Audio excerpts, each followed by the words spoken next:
IC நடப்பு நிகழ்வுகள் இது பீகாரோட புதிய ஏஐ அடிப்படையிலான வாக்குப்பதிவு முறை பத்தின ஒரு குயிக் அப்டேட். 2026ல நடந்த இந்தியா ஏஐ தாக்கு உச்சி மாநாட்டில் அறிமுகப்படுத்தப்பட்ட இதுதாங்க நம்ம இந்தியாவோட முதல் மொபைல் ரிமோட் வாக்குப்பதிவு சிஸ்டம். குறிப்பா முதியவர்கள், மாற்றுத்திறனாளிகள், அப்புறம் வெளியூர்ல வேலை பார்க்கறவங்க எல்லாரும் அவங்க ஸ்மார்ட் போன் மூலமாவே ரொம்ப பாதுகாப்பா ஓட் பண்ண இது ஒரு சூப்பரான வசதி. சரி, எக்ஸாம் பாயிண்ட் ஆஃப் வியூல நாம கண்டிப்பா தெரிஞ்சுக்க வேண்டிய 3 முக்கியமான விஷயங்கள் என்ன டக்குன்னு பாப்போமா. முதலாவதாக ஓட்டிங் SCBHR அப்படின்னு சொல்லப்படுற இந்த ஆண்ட்ராய்டு ஆப்பை மத்திய மைட்டி அமைச்சகத்தோட CDAC நிறுவனமும் மாநில தேர்தல் ஆணையமும் சேர்ந்துதான் உருவாக்கி இருக்காங்க. இரண்டாவதாக இதோட நம்பகத்தன்மை.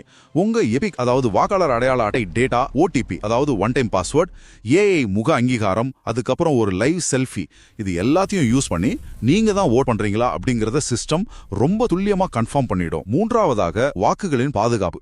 சாதாரண ஓட்டிங் மிஷின்ல நாம VVPAT யூஸ் பண்ற மாதிரி இதுல உங்க வாக்குகள் எல்லாமே பிளாக் செயின் அப்படிங்கிற யாராலையும் ஹேக் பண்ண முடியாத ஒரு பாதுகாப்பான டிஜிட்டல் லெட்ஜர்ல ரொம்ப பத்திரமா சேவ் ஆகுது. ஃபைனலா சொல்ல போனா கொஞ்சம் பிரைவசி சம்பந்தப்பட்ட சவால்கள் இருந்தாலும் பீகாரோட இந்த புதிய திட்டம் நம்ம இந்திய தேர்தல் முறையில ஒரு மாபெரும் டிஜிட்டல் புரட்சி தாங்க.